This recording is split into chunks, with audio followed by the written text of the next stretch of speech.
公元1449年9月，北京城的秋天比往年更冷。当败兵跌跌撞撞跑进东安门，带回那个足以让帝国停摆的消息时，整个大明朝的脊梁骨仿佛瞬间粉碎。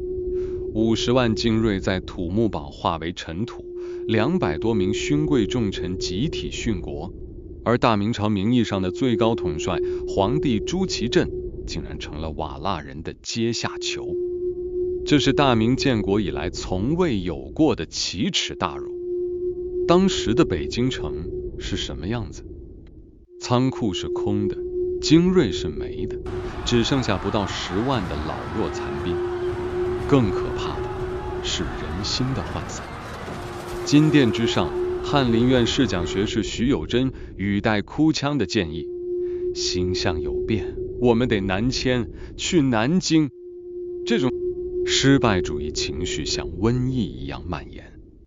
就在大厦将倾的瞬间，一个声音如惊雷般响起：建议南迁者斩！于谦，这个平日里清廉正直，甚至有些倔强的文官，此刻目光如炬。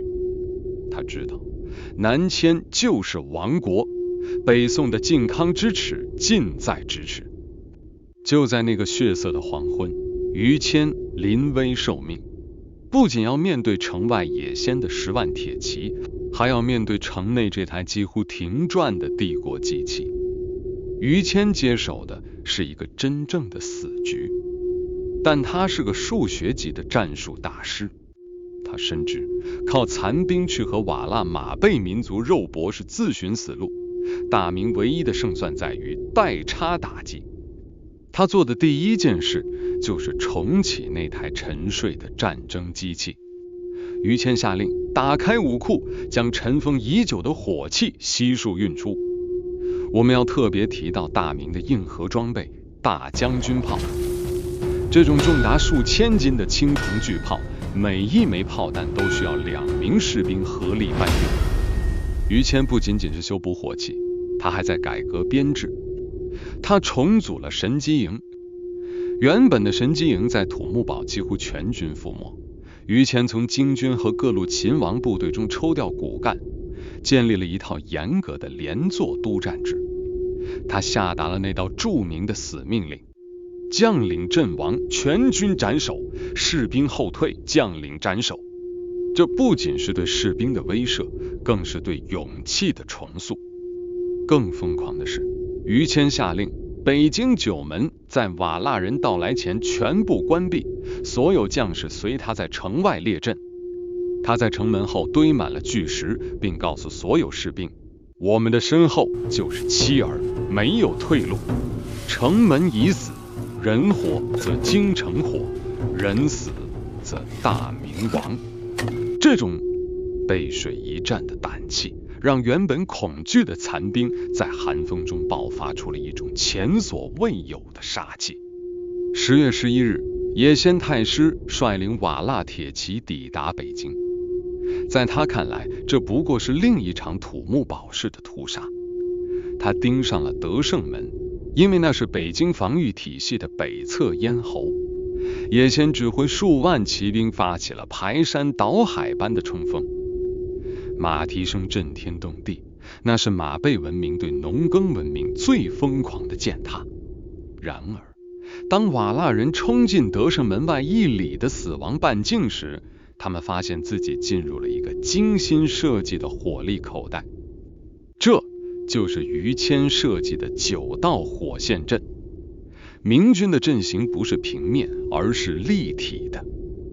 第一波是重型火炮，当敌军冲到300步时，大将军炮与碗口铳同时轰鸣，那种原始火药产生的剧烈震动和白烟瞬间吞噬了视野。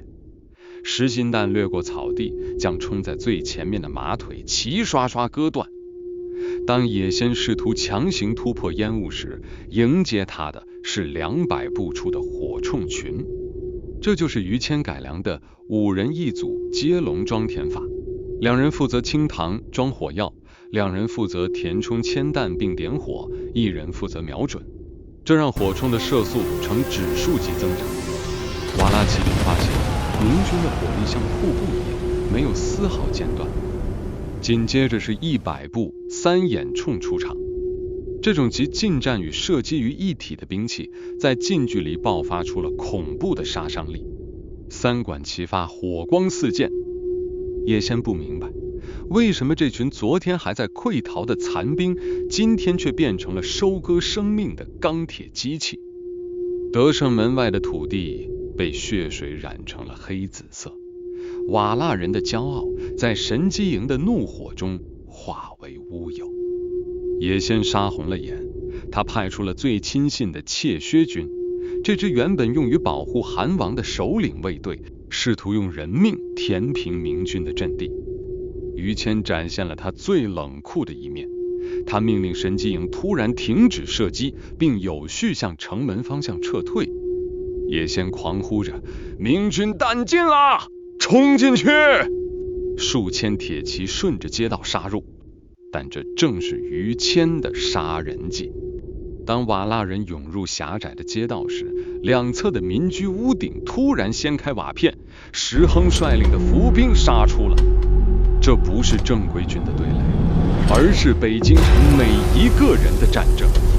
瓦剌人惊恐地发现，屋檐上落下的不仅是利剑，还有滚烫的沸水，掺了毒的火油，甚至是百姓自制的石块。石亨提着巨大的狼牙棒，在乱军中如同杀神。而野先最心疼的弟弟猛将伯罗，正在乱军中指挥时，被一名明军火铳手潜伏在暗处精准狙击。随着一声沉闷的爆裂声，贝罗当场落马。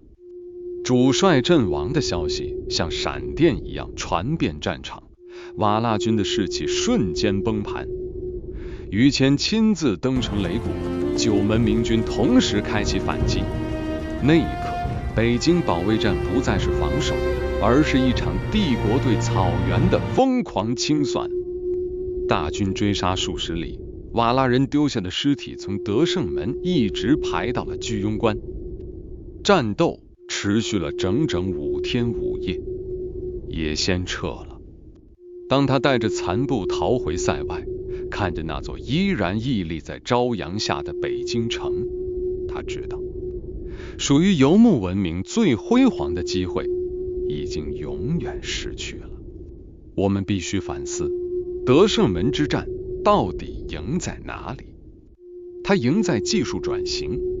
大明军队在此战中完成了从冷兵器肉搏向火器阵型打击的质变。它赢在文明底线。这一仗打出了汉文明在绝境中宁为玉碎的风骨。于谦在战斗结束后没有接受任何赏赐，他依然穿着那身洗得发白的官服，站在德胜门满目疮痍的城头上。他看着那些在雪地里搬运战友尸体的士兵，看着逐渐恢复烟火气的胡同，只是淡淡的对随从说了一句：社稷为重，军为轻。这就是德胜门之战。他是一个文官在帝国瓦解边缘用火药和意志强行续命200年的壮举。我是林良和，我们复盘历史，不是为了歌颂那些血腥的杀戮，而是为了寻找那根在绝境中从不弯曲的脊梁。正是这根脊梁撑起了我们这个民族一次又一次的涅槃重生。关注我，下一场仗我们接着打。